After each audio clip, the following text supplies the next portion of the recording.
Bonjour à toutes et bonjour à tous. Merci de nous avoir rejoints. Merci d'être là au CIRA Lyon. Deuxième journée de ce CIRA Lyon 2023 et deuxième journée sur cet espace CIRA Food Forum. Nous sommes très heureux de vous retrouver.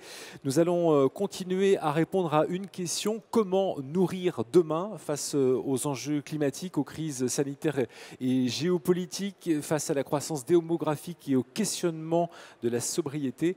L'alimentation réunit à elle seule un grand nombre des enjeux d'un monde qui se réinvente. Alors qu'il s'agisse de croire dans les nouvelles technologies ou de vouloir adapter des techniques ancestrales, nous allons aujourd'hui parler de nature, de techno-nature, donc de numérique, mais aussi d'humain, rassurez-vous, avec une première table ronde dans quelques minutes où nous allons nous interroger à savoir si l'élevage est toujours dans le pré. Mais avant cela, nous allons faire connaissance avec l'un des pitchs, l'un des prix de CIRA Future Food 2023.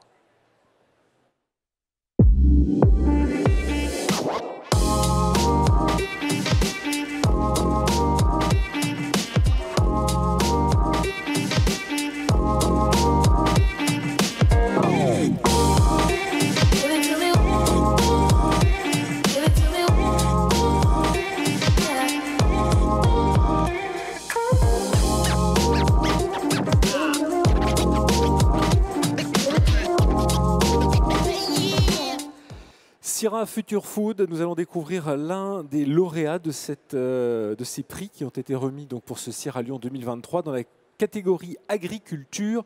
Et nous allons découvrir l'activité de Juliette Mauduit de la ferme Sans Nom avec cette première vidéo.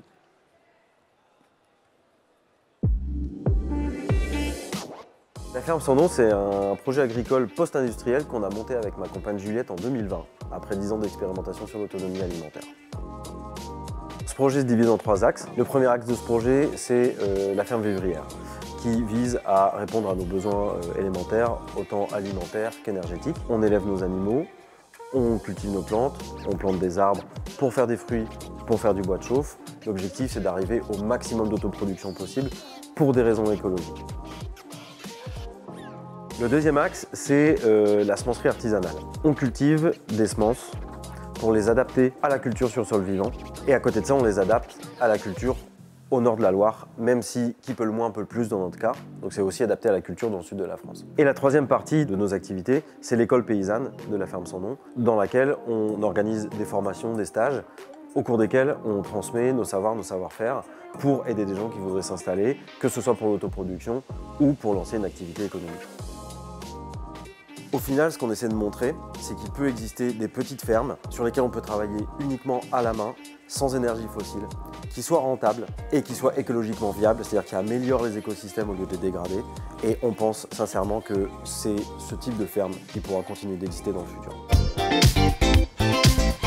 Et nous accueillons immédiatement Juliette Mauduit de la ferme Sans Nom.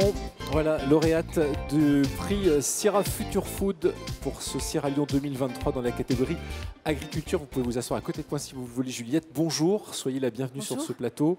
Merci d'avoir rejoint Lyon. Je crois que vous avez quelques difficultés à arriver ce matin. C'est quoi? C'est la circulation qui a été compliquée? Oui, ça a été la circulation. Ouais, je crois que vous êtes nombreux à venir à Eurexpo. Mais c'est bien, c'est une bonne nouvelle. C'est vrai que ça fait plaisir de voir ces allées qui sont déjà extrêmement bien remplies en ce milieu de matinée.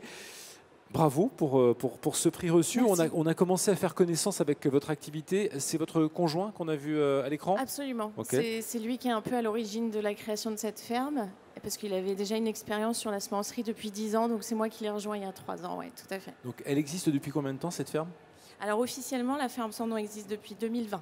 Et on a commencé à commercialiser les semences en 2021. Donc là, ce sera la deuxième saison, on va dire. Alors, si j'ai bien compris l'explication de cette vidéo, où votre volonté est d'être donc en totale autonomie de production, de semences et sans énergie fossile, c'est-à-dire que vous n'avez pas de matériel pour cultiver.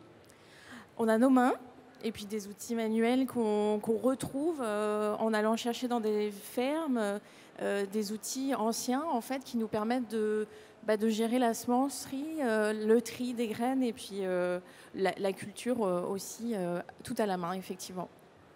On y arrive facilement à ça, parce que c'est vrai que ça semble tellement, je dirais, décorrélé d'un monde, en tout cas de l'image d'un monde qu'on nous envoie d'agriculture, avec beaucoup de tracteurs, beaucoup de machines, beaucoup d'outils. Et vous avez, vous avez voulu rester à taille humaine. Oui, et puis montrer que c'est possible en fait de créer des micro-fermes et que ce soit déjà pour nous, parce que la ferme elle a 3 volets en fait, hein. Le premier volet c'est une ferme vivrière qui est conçue en fait pour subvenir à nos besoins nous en tant que paysans. Et puis la semencerie est venue en deuxième. Et parce qu'en fait, quelque part, c'est le prolongement de ce qu'on fait déjà en termes d'autonomie pour notre subsistance à nous. Donc, pour pouvoir cultiver nos propres légumes, on a naturellement cultivé nos semences. Et en fait, pour faire des semences rustiques et avec une diversité génétique respectée, enfin, en tout cas développée, il faut qu'on fasse de la masse. Donc, on s'est retrouvé avec beaucoup de masse de semences. Et c'est là qu'on s'est dit, pourquoi pas faire profiter aux jardiniers amateurs en fait, de notre travail d'adaptation aussi au niveau du climat. Et dans notre travail aussi de garder la vivacité génétique de nos légumes en fait. Par quel biais est-ce que vous vendez ces semences? Alors sur les marchés, sur Internet aussi, et aussi dans des épiceries locales, bio ou locales. Donc on a une dizaine de lieux comme ça où on peut trouver nos semences. Avec cette volonté de monter cette micro-ferme, comme vous la nommez, vous pensez que c'est l'un des nouveaux modèles de l'agriculture? C'est ce vers quoi on va se tourner? On aura plus de petites fermes, on va revenir à des choses je dirais oui, d'autosuffisance, comme on a pu connaître, je dirais, début du XXe siècle, où vraiment on avait le cochon, le jardin, etc. C'est tout à fait ce que nous, on souhaite voir se développer, en tout cas autour, de revenir à une paysannerie vraiment à échelle humaine, comme vous le dites, qui se faisait il y a encore 50 ans, même plus. Et donc on sait que l'autonomie, en fait, on ne peut pas l'atteindre finalement, c'est un peu paradoxal, en étant seul. Il faut qu'on travaille la communauté aussi.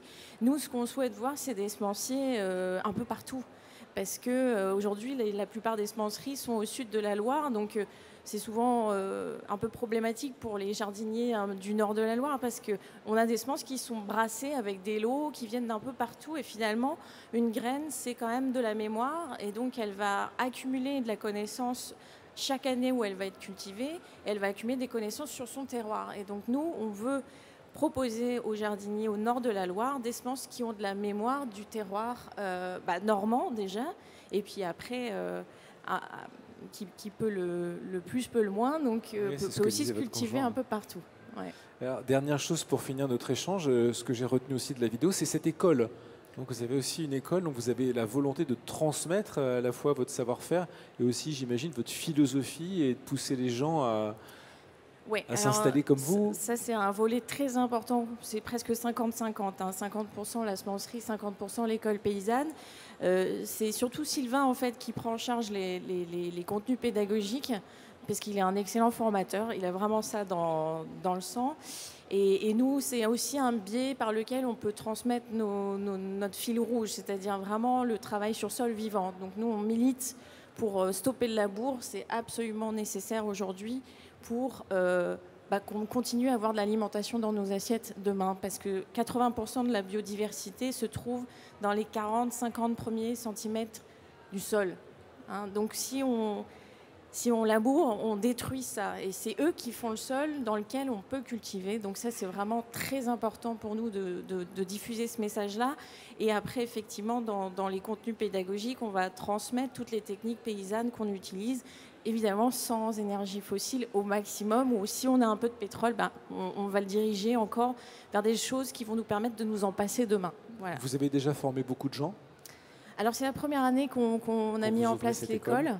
Mais on voit des gens arriver de loin et qui ont des projets de reconversion. Et ça, on est très content parce qu'on les attrape au vol et on essaye de leur donner dès le départ en fait, des techniques qui sont pour nous durables. Quels sont les profils je dirais, des premiers candidats, des premiers élèves de cette école? Alors, ce sont des gens qui sont en reconversion, comme je disais, pas mal. Ou alors des gens qui viennent de techniques plus classiques, qui se rendent compte que c'est peut-être pas forcément ça qui va durer très longtemps, donc qui veulent se reformer sur le sol vivant notamment, et qui veulent quitter le maraîchage classique par exemple, et qui veulent revenir aussi, comme nous, à des échelles plus petites, Ou alors des gens qui se préparent à se mettre en collectif pour récupérer des grosses fermes, mais qui vont se diversifier. Et chacun va aussi penser son temps de travail différemment. Nous, on pense beaucoup à ça aussi, la préservation du corps, l'ergonomie de la ferme, pour que ces métiers-là soient durables pour le corps, pour nos corps de paysans aussi, quoi. Oui, pour que vous ne finissiez pas usé, comme on l'a beaucoup vu, de ces agriculteurs qui ont tout donné pour leur métier, qui finalement, une fois arrivés à un âge où ils pourraient lever les pieds, se retrouvent extrêmement fatigués. Exactement. Il faut que, si c'est un plaisir, ce travail-là, il faut faire en sorte que ça dure le plus longtemps possible. Donc oui, on pense à ça énormément. Ouais. Merci beaucoup d'être venue, Juliette Mauduit, nous partager votre expérience. On peut applaudir Juliette Mauduit, donc la ferme sans nom. Elle est lauréate des prix CIRA Future Food pour ce CIRA Lyon 2023 dans la catégorie agriculture. Je vous souhaite une très belle journée.